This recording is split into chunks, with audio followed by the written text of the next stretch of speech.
बिस्मिल्लाहिर्रहमानिर्रहीम। अस्सलाम वालेकुम। उम्मीद करती हूँ आप सब खैरियत से होंगे। हमने फर्स्ट ईयर की बायोलॉजी का चैप्टर 4 स्टार्ट किया हुआ था, जिसके लास्ट लेक्चर में हमने एक्सप्लेन किया था सेल वॉल को, उसके स्ट्रक्चर, उसकी डिफिनेशन, उसकी केमिकल कंपोजिशन और उसकी लेयर को हमने एक्सप्लेन किया था। आज के लेक्चर में हमने एक्सप्लेन किया ना साइटोप्लाज्म को और उसके फंक्शन को और उसके इंट्रोडक्शन को भी हम स्टडी करेंगे। अगर हम लफ्ज़ साइटोप्लाज्म को के दो टुकड़े बना लें। Cyto mean cell, plasm mean मतलब फ्लूइड। ऐसा फ्लूइड जो सेल के अंदर प्रेजेंट हो उसे हम क्या कहते हैं? साइटोप्लाज्म कहते हैं। वो जो फ्लूइड होगा ना वो क्या होगा? सेमी विस्कस फॉर्म में होगा। मतलब ऐसा फ्लूइड जो सेमी विस्कस फॉर्म में हो, जो जो ज़्यादा गाढ़ा ना हो। और ये जो फ्लूइड होता है ना ये सेमी ट्रांसपेरेंट होता है। ट्रांसपेरेंट मीन मतलब साफ शफाफ, जो वाज़ेह तौर पर नज़र आ रहा है। मतलब अगर जैसा कि पानी है, पानी को अगर हम किसी गिलास के अंदर डाल दें और उसे हम देखें तो हमें आर पार हर चीज़ नज़र आती है। लेकिन अगर हम साइटोप्लाज्म की बात करें तो इसके अंदर कुछ ऐसे केमिकल्स मौजूद होते हैं जिसकी वजह से हम कहते हैं कि ये सेमी ट्रांसपेरेंट है, हम इसको आर पार नहीं देख सकते और इसका जो फ्लूइड होता है वो साफ़ और शफाफ नहीं होता है। इसलिए हम कहते हैं ये जो साइटोप्लाज्म है ये सेमी ट्रांसपेरेंट है और सेमी विस्कस फॉर्म में होता है। अगर हम इसका इंट्रोडक्शन देख लेते हैं कि इसका इंट्रोडक्शन क्या है। अगर हम इसके इंट्रोडक्शन में देखते हैं कि ये जो फ्लूइड होता है, एक तो ये जेली लाइक होता है फ्लूइड और ये सेल के अंदर मौजूद होता है। और ये जो फ्लूइड है मोस्टली इसके अंदर वाटर होते हैं, लेकिन कुछ केमिकल्स और भी होते हैं जैसे साल्ट हो गई, प्रोटीन, कार्बोहाइड्रेट्स, फैट्स और भी बहुत सारे मिनरल्स, आयंस, ये भी इसके अंदर प्रेजेंट होते हैं। और ये जो ये है मॉलिक्यूल्स हैं ये कम्प्लीटली सॉल्युबल नहीं होते, पार्शली सॉल्युबल होते, इसलिए तो हमने कहा है कि ये सेमी ट्रांसपेरेंट होता है। और इसके अंदर मोस्टली जो होता है ना ज़्यादातर वो वाटर ही प्रेजेंट होते हैं। और इसका जो कलर होता है साइटोप्लाज्म का वो कलरलेस होता है। अब हम इसको रीड आउट कर लेते हैं। It's a jelly like fluid that fill a cell. मतलब एक सेल के अंदर मौजूद होते हैं, ये सेल के अंदर को फिल करते हैं और ये इसका जो फ्लूइड होता है वो जेली लाइक होता है।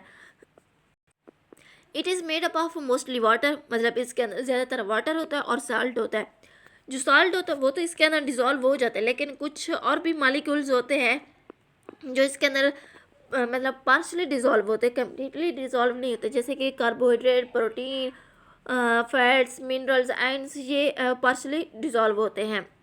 It contain the molecule such as enzyme. इसके अंदर एग्जाइम मौजूद होते हैं। It made up of 70 to 90% water and colourless usually. अमूमन इसका जो कलर होता है वो कलरलेस होते हैं। और इसमें जो ज़्यादातर वाटर प्रेजेंट होता है वो 7 to 90% में वाटर ही प्रेजेंट होता है। अब हम इसकी देख लेते हैं कि अब हम आगे देखते हैं कि cytoplasm is a jelly like material which is mostly made out of water. जैसे कि मैंने पहले भी कहा है कि इसका जो स्ट्रक्चर होता है वो जेली लाइक होता है और वो ज़्यादातर वाटर पर मुश्तमिल होता है। Sites where the most cell activities are carried out mandatory part of the cell attach between plasma membrane and nucleus divided. ये जो साइटोप्लाज्म है ना ये कहाँ पे प्रेजेंट होता है? प्लाज्मा मेम्ब्रेन मतलब सेल मेम्ब्रेन और न्यूक्लियस के दरमियान जो स्पेस होती है ना वहाँ पे ये फ्लूइड प्रेजेंट होता है। उस फ्लूइड को हम क्या कहते हैं? साइटोप्लाज्म कहते हैं। और divided into the cytosol organelles and inclusions. और ये जो फर्स्ट पे जो पार्ट है ना साइटोसोल, द मेन सब ऑफ साइटोप्लाज्म। इसको हम मेन क्यों कहते हैं? क्योंकि साइटोसोल जो है ना ये सॉल्युबल पार्ट है। सॉल्युबल पार्ट में क्या प्रेजेंट होगा जिसकी वजह से हम इसको सॉल्युबल कह रहे हैं? इस ये जो साइटोसोल है ना इसके अंदर ना वाटर प्रेजेंट होता है, इसलिए हम इसको कहते हैं ये क्या है? सॉल्युबल पार्ट है। और दूसरा क्या है? ऑर्गेनेलीज। ऑर्गेनेलीज में the permanent component of the cytoplasm. मतलब ये जो ऑर्गेनेलीज है ना ये कहाँ पे प्रेजेंट होती है? साइटोप्लाज्म के अंदर प्रेजेंट होती है। मेट्रोकॉन्ड्रिया हो गया, एंडोप्लाज्मिक रेटिकुलम हो गया, न्यूक्लियस हो गया, ये सारे कहाँ पे प्रेजेंट होती हैं? साइटोप्लाज्म में ही प्रेजेंट होते हैं। जितनी भी ऑर्गेनेलीज हैं ये सारी की सारी साइटोप्लाज्म में प्रेजेंट होती है। साइटोप्लाज्म में उनको ना ये जो सेल है ना ये सेल स्पेस प्रोवाइड करता है इन सबको वहाँ पे रहने के लिए, ताकि वो अपना वर्क परफॉर्म कर सकें। लास्ट जो पार्ट है इसका है इंक्लूजन। ये जो इंक्लूजन है ना इस ये मतलब इसके अंदर है ना इनसॉल्युबल वाटर, मतलब ये इनसॉल्युबल पार्ट है किसका, साइटोप्लाज्म का, जो जिसके ज़रिए से वाटर इंटर नहीं हो सकता। ये था 3 इसके कंपोनेंट थे, मतलब साइटोसोल हो गया, ऑर्गेनेलीज हो गया या इंक्लूजन्स हो गया। ये इसके 3 कंपोनेंट या इसके पार्ट्स हैं। नेक्स्ट अब हम देख लेते हैं कि अब हम इसकी लोकेशन देख लेते हैं कि ये कहाँ पे प्रेजेंट होता है cytoplasm.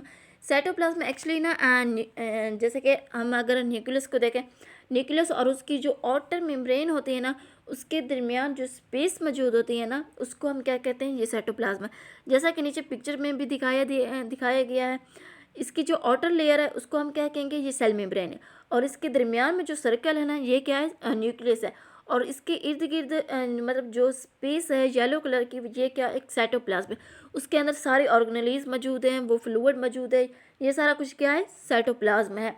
It is basically everything within the cell including the nucleus, मतलब इस न्यूक्लियस भी इसके अंदर मौजूद है। इनसाइड द सेल न्यूक्लियस का मतलब सेल न्यूक्लियस के बाहर जो वाली जो साइड होगी ना, उसे हम क्या कहेंगे, साइटोप्लाज्म कहेंगे। अब हम इसके कंपोनेंट देख लेते हैं कि साइटोप्लाज्म के कंपोनेंट कौन कौन से हैं। The cytoplasm is made up of 3 component, जैसे कि पहले भी मैंने आपको बता दिए हैं, वो कौन से थे, साइटोसोल था, इंक्लूजन था, मेम्ब्रेन इंक्लूज या ऑर्गेनेलीज।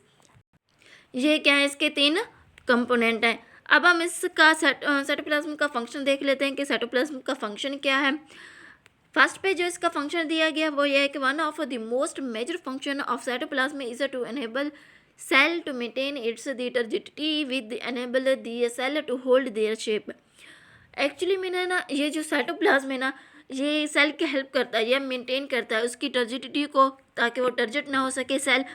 और ये उस सेल की जो शेप होती है ना, उसको भी ये मेंटेन करता है या मेंटेन रखता है या होल्ड रखता है। ये था इसका फर्स्ट फंक्शन। अगर हम इसका सेकंड फंक्शन देखें, ये जो साइटोप्लाज्म है, एक तो ये जेली लाइक है, मतलब जेली लाइक इसका फ्लूइड होता है जो मुश्तमिल होता है वाटर के ऊपर और साल्ट के ऊपर। ये कहाँ पे प्रेजेंट होता है, विद इन दी मेम्ब्रेन, मतलब मेम्ब्रेन के अंदर ही प्रेजेंट होता है, ऑफ दी सेल, सेल के मेम्ब्रेन के अंदर प्रेजेंट होता है, and all of the parts of the cell organelles, मतलब इसके अंदर तमाम जितनी भी ऑर्गेनेलीज है वो सारी की सारी कहाँ पे मौजूद होती हैं, साइटोप्लाज्म के अंदर ही मौजूद होती हैं। मतलब साइटोप्लाज्म में उनको ना, जितनी भी ऑर्गेनेलीज है ना, उनको एक स्पेस दे रही होता है ताकि वो वहाँ पे रह सकें। और साइटोप्लाज्म को कौन स्पेस दे रहा होता है, सेल दे रहा होता है। और इसका जो लास्ट फंक्शन है ना, वो ये है कि ना, और दी लास्ट इसका फंक्शन है, the cytoplasm is the home to many activities of the cell and its contain molecules enzymes that are crucial in the breakdown of waste। Actually में ना, ये जो साइटोप्लाज्म है ना, ये होम एक घर की तरह का वर्क कर रहा होता है।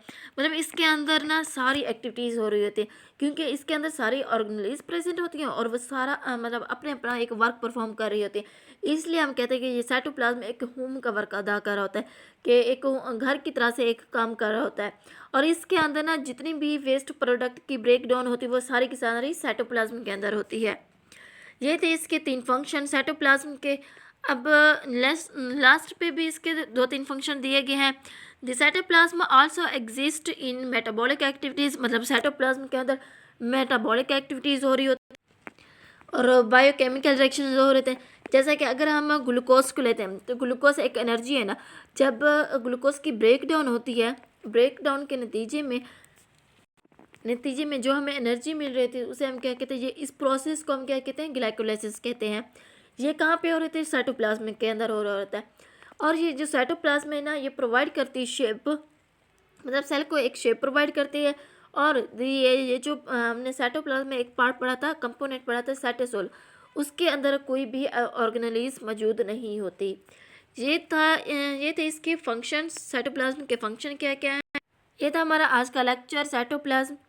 सबसे पहले हमने इसका इंट्रोडक्शन देखा, फिर उसके बाद इसके हमने कंपोनेंट देखे, कंपोनेंट के बाद हमने इसके फंक्शंस को देखा कि इसके कौन कौन से फंक्शंस हैं और किस तरह से इसके अंदर ऑर्गेनेलीज वर्क कर रही थी। ये सारा कुछ आज के लेक्चर में हमने स्टडी किया है।